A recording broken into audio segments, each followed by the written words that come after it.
When notorious liberal debater Emily Carter strode onto the stage, she was convinced her fierce ideology would silence every dissenting voice.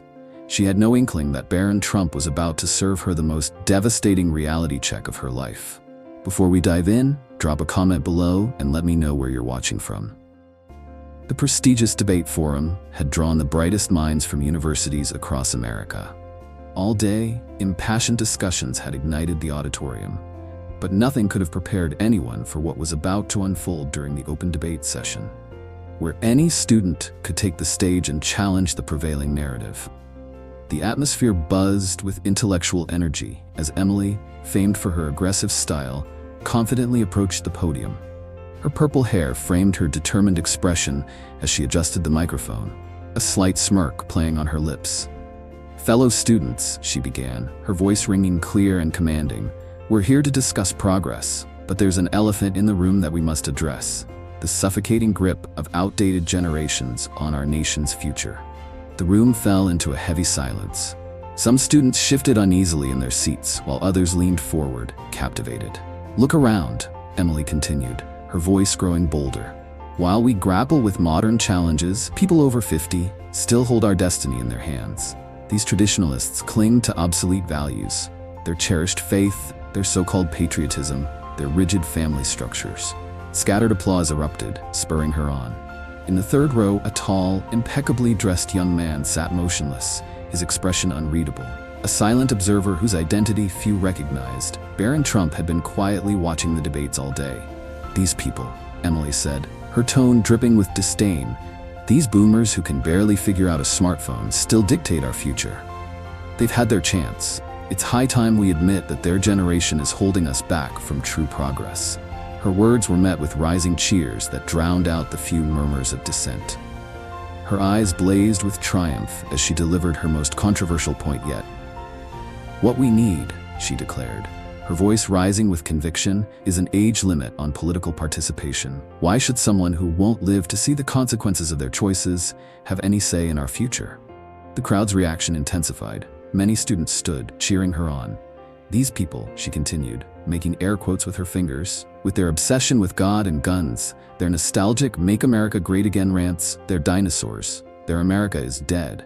It's time we left them behind." The applause was thunderous. Now, feeding off that energy, Emily grew even bolder.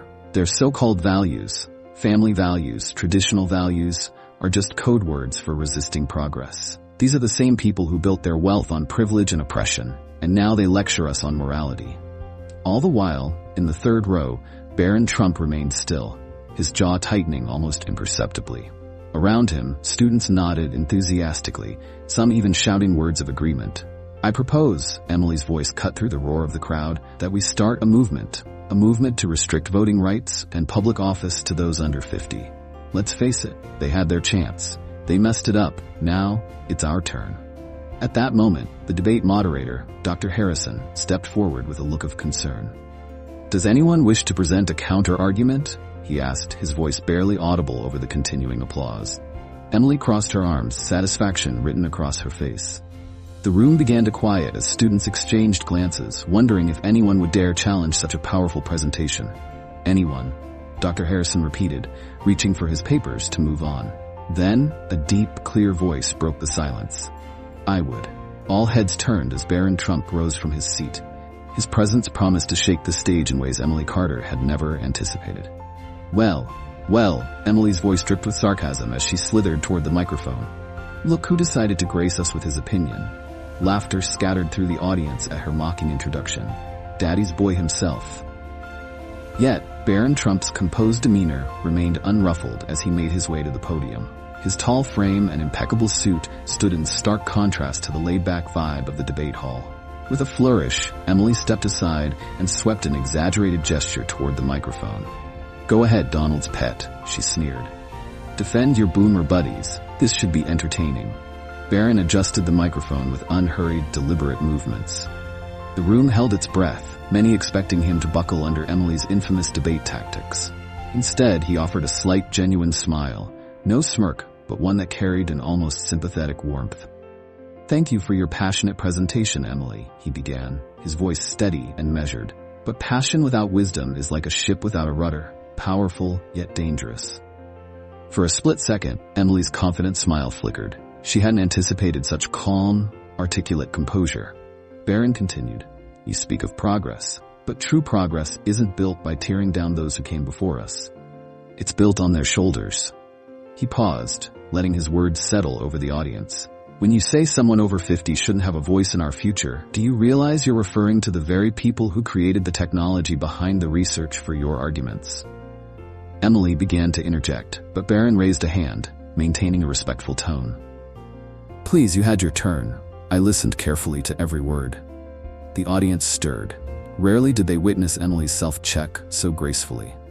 Then Barron's voice deepened, gaining a resonant edge. "Let's talk about what real progress looks like. You mentioned smartphones," he said with a hint of amusement. "Did you know that many key innovations in your iPhone were developed by people now in their 60s and 70s?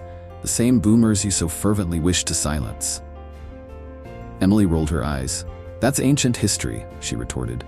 "Speaking of history," Barron smoothly interjected, his tone sharpening beneath its polite veneer, "let's address your claim that their America is dead. The America they built is the very platform you're using to attack them. The universities where we study, the prosperity that lets us debate instead of merely survive, the freedom to speak your mind without fear, all created and protected by them." All eyes locked on Barron. Even some of Emily's most ardent supporters began nodding thoughtfully, but Emily fired back, frustration rising in her voice. "But they don't understand modern problems." "Really?" Barron raised an eyebrow, his calm intensity unbroken. "The generation that weathered the Cold War, fought for civil rights, endured multiple economic crises, and witnessed the birth of the digital age, do you really believe they don't understand complex problems? They solve challenges we haven't even begun to comprehend." His words hung in the air, and Emily's face flushed with indignation. "But their values," Emily started, her tone passionate. Barron's voice softened, yet carried a quiet intensity. "You mean values like hard work, personal responsibility, and respect for others? The very values that built the greatest nation on earth?" He gestured expansively to the room. "Look around you. Everything in this room, from the chairs you're sitting on to the democratic system that makes this debate possible, was built by people who cherished those values." A murmur spread through the crowd as students exchanged glances. Even Emily's supporters grew noticeably subdued. Barron's gaze swept over the audience as he continued. "But here's what truly concerns me. In the name of progress, you advocate for the most regressive policy imaginable, discrimination based on age. Isn't it ironic that while you claim to fight for inclusion, you're calling for the exclusion of millions of American citizens?" Emily's composure was visibly cracking. She hadn't expected such articulate opposition. "Let me make it even simpler," Barron began, his confidence growing with each word. "Let's look at some of these outdated people you want to silence. Elon Musk, over 50. Bill Gates, over 60. Scientists working on cancer cures, many over 50. The professors who teach us, most of them over 50. And my own father, 78. He paused, letting each example land. "Should we dismiss their contributions simply because of their age?" "Oh, how touching," Emily sneered, her voice thick with sarcasm. "The privileged lecturing us about innovation and hard work." With a theatrical gesture, she swept her gaze toward the audience. "Notice how he conveniently mentions billionaires, the elite 1%, hoarding wealth while regular Americans struggle." Several students nodded vigorously, and Emily began to regain her confidence. "And since you brought up your father," she continued, "let's talk about the values you're so proud of. The values that divide families, dictate who people can love, and force outdated religious beliefs down our throats." "Interesting," Barron interjected calmly. "How you claim to champion diversity while mocking people's faith as if their faith oppresses others." Emily's voice rose. "Their traditional values are nothing but tools of control. And you," she pointed accusingly at Barron, "you're just another trust fund baby, defending a system that keeps you on top." The crowd buzzed with renewed energy as many students cheered her attack. But Barron's composed smile never wavered. "Let's examine that claim," he said, his voice cutting through the noise. "You say these values are tools of control, yet they taught millions to fight for civil rights and build communities. I've been volunteering at veteran shelters since I was 14. How many hours have you spent helping others, Emily?" The room fell silent for a moment. Emily's triumphant expression flickered, but before she could reply, Barron continued. But that's not what you meant, is it? When facts don't match your narrative, you switch to personal attacks, a classic tactic of someone losing an argument. Don't you dare! Emily's voice cracked with rage as she stormed toward the podium, her purple hair wild and her finger jabbing the air. You think you can come here with your suit, your manners, and your privilege, lecturing us about values? The tension in the room was palpable. Some students even stood, feeding off her anger. You want to talk about helping others? She spat. Your family represents everything wrong with this country, the elite, the privileged, hiding behind traditional values while real Americans suffer. She swept her gaze across the crowd, her voice rising to a fever pitch. Look at him, standing there like he belongs, defending the very system that keeps us down. You know what? This freak doesn't deserve to be here. Her words echoed through the suddenly silent room. Dr. Harrison stepped forward, clearly alarmed, but Barron raised a hand. It's okay, Professor, he said quietly, his composure unshaken. Turning to Emily with an almost sympathetic smile, he continued. You know what's interesting, Emily? When facts fail you, resort to shouting. When logic fails you, turn to insults. And when reason fails, he paused, letting the moment hang, you show everyone exactly who you really are. Emily's face flushed a deep red. I'm showing everyone the truth about people like you, she retorted. Barron's voice remained firm, yet gentle. No, you're showing everyone what happens when hatred masquerades as progress. You claim to fight discrimination while you discriminate, preach tolerance while offering none, and demand respect while disrespecting millions of Americans who built this country. The audience fell utterly silent, hanging on every word. Let me tell you what I see here. Barron's voice carried a quiet strength that commanded attention. I see someone so consumed by ideology that she's forgotten a fundamental truth. Every generation stands on the shoulders of those who came before. Emily tried to interrupt, but her voice wavered, stripped of its earlier confidence. You're twisting my, she began, but Barron cut in smoothly. I'm quoting you directly. You called our elders dinosaurs, mocked their faith, and ridiculed their sacrifices. And why? Because they don't share your worldview. That's not progress. That's prejudice. He swept his gaze across the room. You all just witnessed something remarkable. You saw someone who claims to champion diversity while attacking diversity of thought. Someone demanding inclusion while calling for the exclusion of millions. Someone preaching tolerance while showing absolute intolerance for different beliefs. At that, Emily's face paled, and even her supporters shifted uncomfortably in their seats. But here's the most ironic part, Barron continued, his tone softening with genuine concern. While you stand here demanding that we silence our elders, you're benefiting from their legacy. The very platform you're using to attack them was built by them. The freedoms you enjoy are protected by them. The education you receive is made possible by them. He paused, letting his words sink into the heavy silence. So tell me, Emily, in your vision of progress, is there room for anyone who disagrees with you? Or is diversity only acceptable when it fits your narrative? Emily opened her mouth to respond, but for the first time since the debate began, no words came out. Barron pressed on, his voice blending authority with compassion. What I find most interesting is this. While you claim to fight for the future, you're repeating the oldest mistake in history, believing that wisdom belongs solely to one group. Emily's fierce demeanor began to crack. Her hands gripped the podium until her knuckles turned white. You see, Barron continued, true progress isn't about silencing voices, it's about learning from them. Every generation thinks it knows better than the last, until it finally realizes how much there is still to learn. The room fell completely silent. Even the students who had been cheering Emily's attacks now sat in reflective quiet. Those boomers you mock, he said softly yet powerfully, were once young idealists too. They fought for civil rights, questioned authority, and demanded change. And they learned something invaluable along the way. That lasting progress comes from building bridges, not burning them. Emily's shoulders slumped slightly. The fire in her eyes flickered and dimming, replaced by the first glimmer of understanding. So here's my suggestion, Barron said, his voice gentle but firm. Instead of trying to silence the voices of experience, why don't we listen to them? You might be surprised by how much they understand about change. After all, they've lived through more of it than we ever will. With quiet dignity, he stepped back from the podium and returned to his seat, leaving Emily standing alone with the weight of his words of resource. After his powerful conclusion, Emily quietly resumed her seat.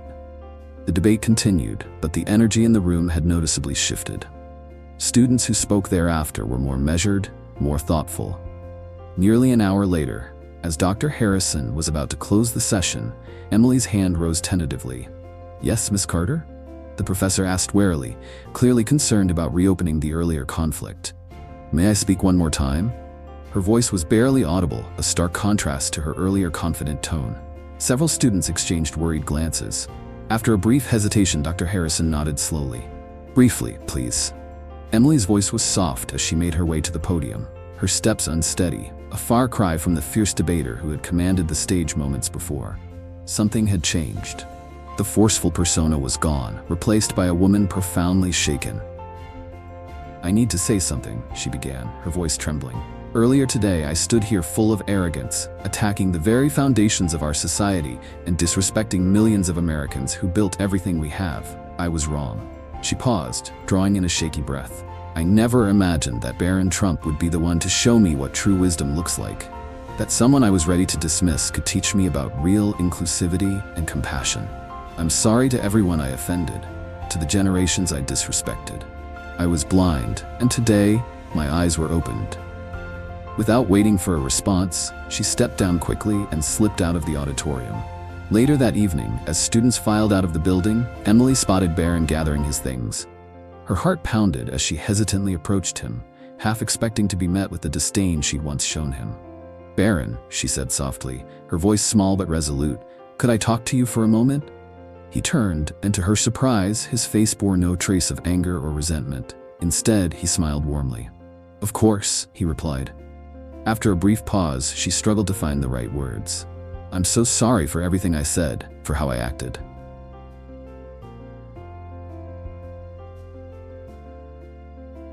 "You know what's interesting about being our age?" Barron interrupted thoughtfully. "We're old enough to have strong convictions, yet young enough to let those convictions sometimes blind us. It's natural to get caught up in ideologies and passionate beliefs. That's exactly why the wisdom of older generations is so valuable. They've been exactly where we are." Emily stared at him, taken aback by his compassion. "How are you so wise about all this?"